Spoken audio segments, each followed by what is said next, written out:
Bepis, and welcome back to more of our Crusader Kings 3 guide series.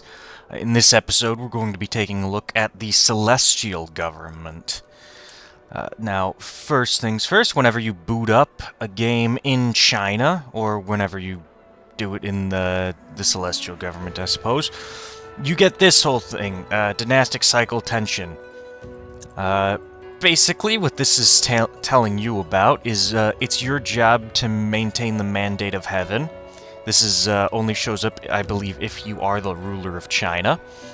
Currently, China is in tension era, and you are if you are the leader, you are the leader of the pro-Tang movement, which is the government, which is you.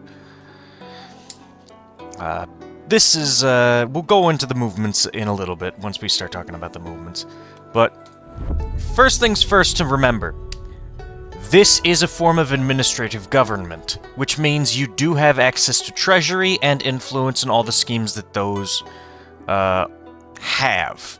Additionally, somebody pointed out to me in a previous video that the guides I'm making for involve the DLC. Yes, I am aware of that. I know, because the DLC makes the game a lot more complete. If you're playing without the DLC, you don't even get access to this government type. China would be feudal, just like how the Romans are feudal.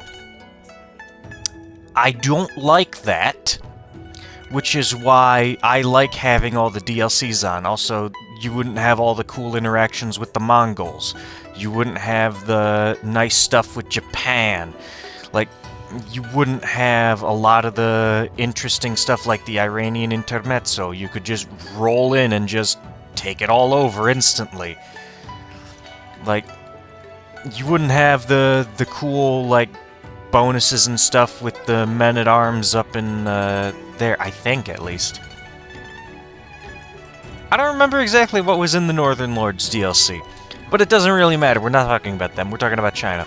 You also have your estate in China, which is just like the estates we talked about for administrative, with stuff you can build here, including upgrading your main estate as well. Another thing to note is the governor efficiency is also a thing, but because it's China, there's also something called merit, which, if I can find somebody who has one of the traits, it's somewhere in here. Can I search for it? Here it is. I couldn't see it. It's down here on this bar. Now, does it? Okay, it applies to all the various Confucian faiths as well. So, merit is basically your career. I think there's civilian and military career paths, but essentially what it is you need to increase your merit rank and do examinations. Basically, you need to take an exam in order to increase your merit rank, and basically it determines what title tier you can have, what you can be appointed to. It also determines how much money you'll get in salary and how much bonus you add to the movements, and they just go up and down. As long as you have any merit at all, you can hold a county. Once you get up to 7, you can hold ducal titles. And then I believe it's once you get to 5th right here, you get to hold kingdom to your titles. Then I believe it's 3rd, 1st, and 3rd and 2nd you can hold empire, and then 1st would be hegemony, but that doesn't really work. And it also tells you which of the exams you need to take. So for this character right here, he's taken the basic exam, the children's exam. He's taken the provincial exam, and he's taken the metropolitan exam. Now, to go up to the next rank of merit, he needs to pass the palace exam. Basically, what that means is he goes before us and has an exam with us. We are a Buddhist religion to start off with. That's odd, but not entirely weird. Also included, I remember if you talked about this, there is the dynastic cycle, but you can see the different movements from this menu, which are also here. There's the political movements. Right now, the expansion movement is currently leading, it looks like. Something to look at. Favorite era, you decide. Okay, you can choose which era you want. You need to have the required amount of influence for it. Alright. There's also different projects you can do over here. Instead of just fixing the, Instead of just fixing natural disasters, you can basically do a bunch of different stuff here. I wish they would I wish they would do more of this.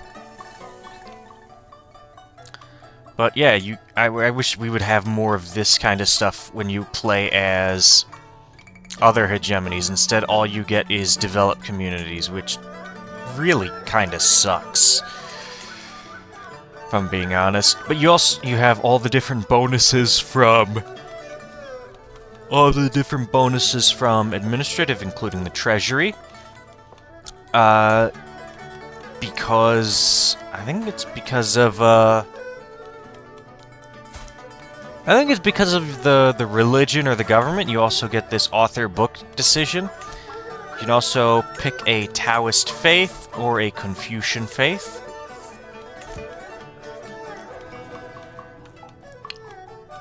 Consult Heaven is also a decision you have.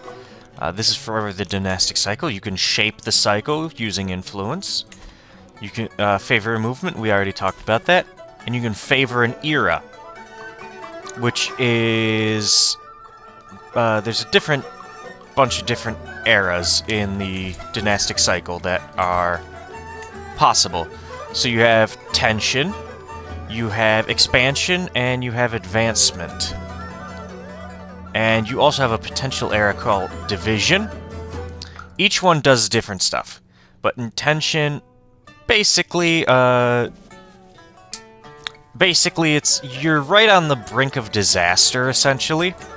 Advancement is inward improvement, and expansion is outward expansion. Basically, you can seize other places, turn them into hegemonies, stuff like that. Advancement is inward improvement, build stuff. You get this kind of administration here, metropolitan administration, vassal contract. And in division, the title just explodes. Here, you can see it from here. Conquest is also one.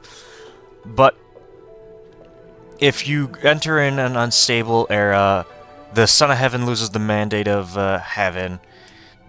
Basically, China gets destroyed, Son of Heaven is deposed, Empire and Kingdom tier titles are destroyed, only if their holders have a power lower than 350 for Empire, 100 for Kingdom, and independent rules will swear fealty or pay tribute to elders or movement leaders. Every independent ruler will join the other ruler's participant group, and every other participant group will be disbanded. What that then does is it has to be consolidated. Basically, all the different warring states will fight each other until China rises again, as it historically did. There's also conquest. Basically, a foreign power conquers China. A ruler that does not have celestial or the cultural heritage is not Chinese. And then the the ruler of China gets to use 2 new casus belli, seize hegemonic duchy and hegemonic county. Basically, if Genghis Khan conquers China, that's what happens. But it also can happen if like, you're playing Rome, and you get this far out, that also can happen. Expansion, basically, go advance the frontier. You also get protectorate administration. Basically, your protectorates can be summoned to help you, and they don't pay any levies.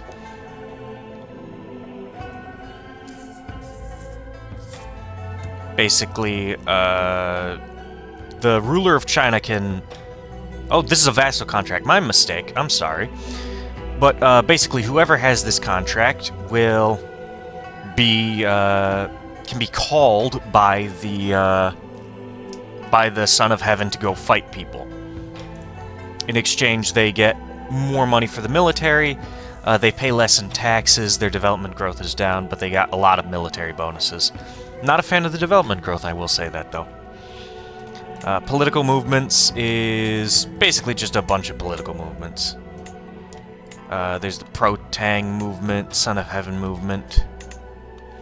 There's the advancement movement, these people want advancement. There's the expansion movement, these people want expansion. There's the conservative movement, which is they want to empower the nobility and essentially undermine the government. And there's the unaligned, people who don't have a stance. Then there's other rulers, people who are in the Chinese area, but who aren't, or nearby enough, but they aren't part of China.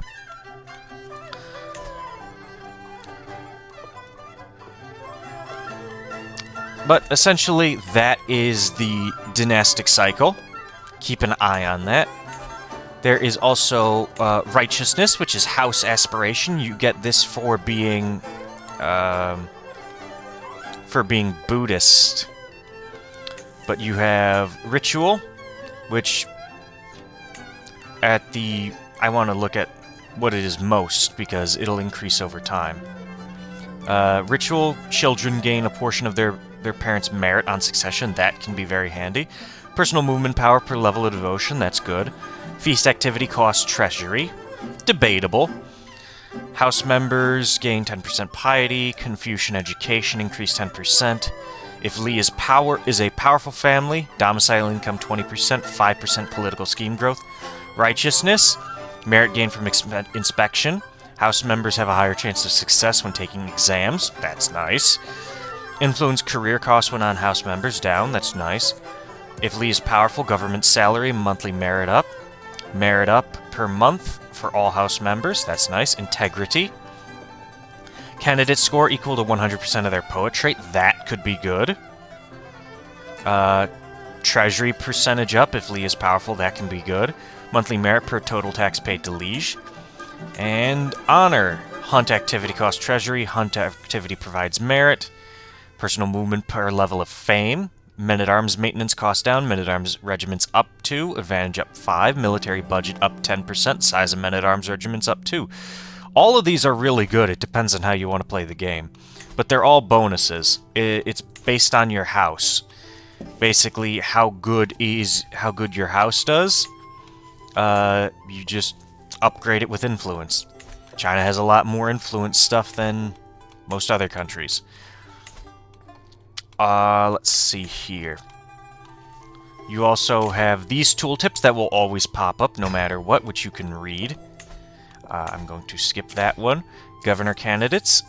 Instead of acclamation succession, like how it is in Rome, the governor candidates are chosen by merit rank rather than by election, essentially. Basically, if you look through this tutorial with me, you can influence career, send people to exams, promote them. Essentially, you can only, like it says here, you can only hold one province, which I believe is a ducal title. Right? Yep. You can only hold one ducal title, so you need to increase the merit of other people. Like, for example, our player Aaron's son, he has no merit rank. Once he turns 6, he goes to take the children's exam. That will get him the ability to hold a county. Eventually, he can take the metropolitan exam, which will allow him to hold a ducal title. And then, if he goes and takes the, if he goes and takes the provincial exam, he gets the ducal title. If he takes the metropolitan exam, he can hold a kingdom title. And he will need to pass the palace exam to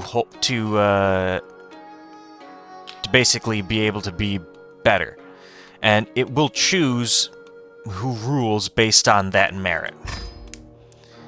Essentially, yeah, it's telling you everything I sent.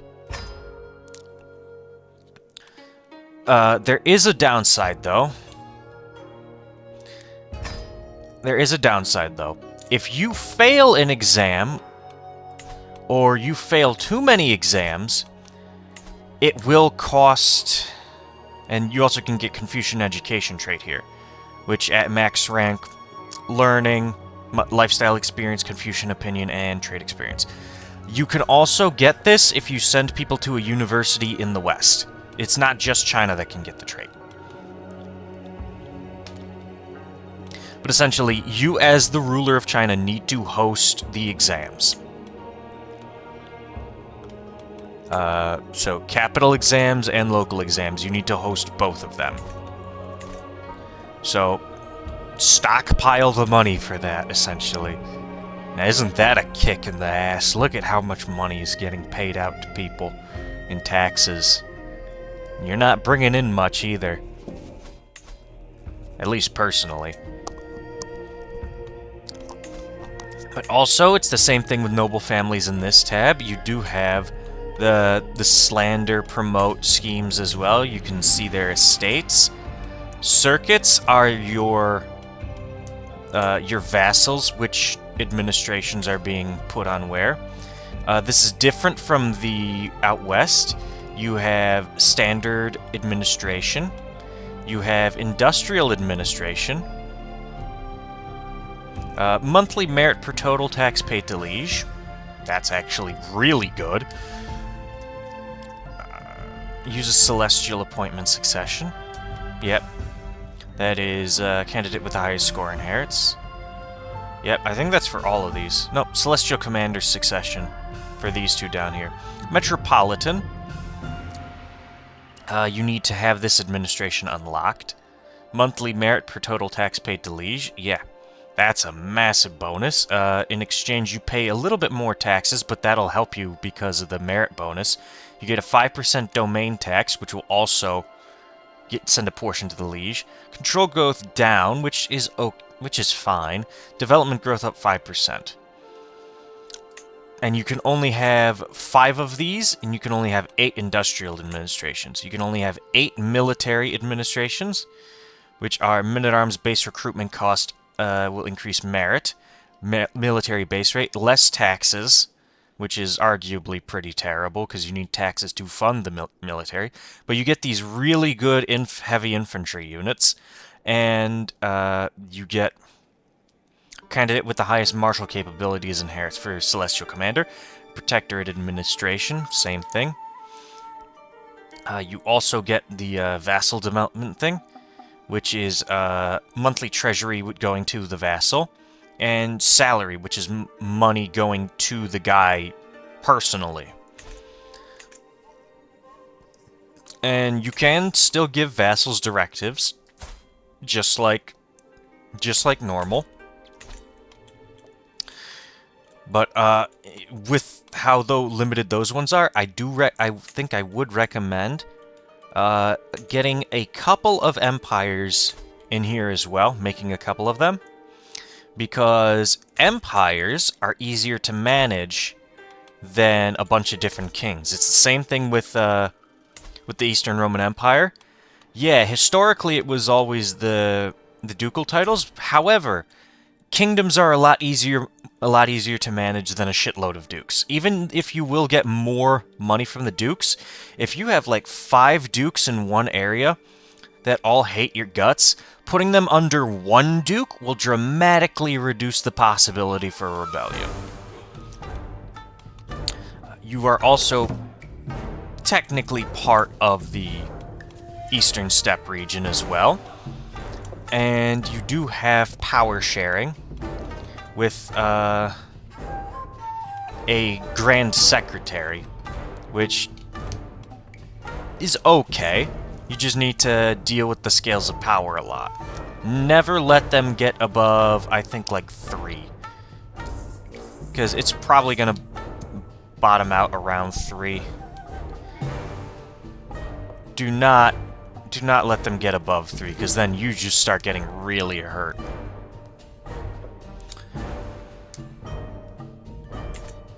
But yeah, that's that. I think that's good for now. So, oh yeah, you do also have a court as well with a bunch of different artifacts. I think it's about the same amount of artifacts as you would have in a normal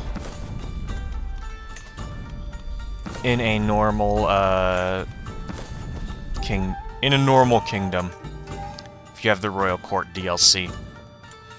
But that's that. Your religion, we already talked about religions. It's the same thing as other religions. Just take a look at what you're doing over here, and you'll see exactly what you want. So, I will leave you all until the next episode. So, that will be looking into the Mandala government over here. One thing I did forget to mention, I think, though, is, yeah, your legitimacy goes up to 7 instead of 5. So, pump up that legitimacy. You're gonna need it.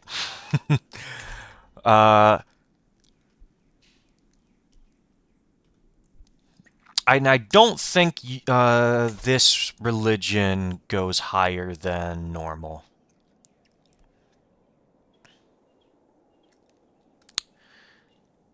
No. So I will see you all in the next episode, where we will going to be talking about the Mandala government. So stay tuned.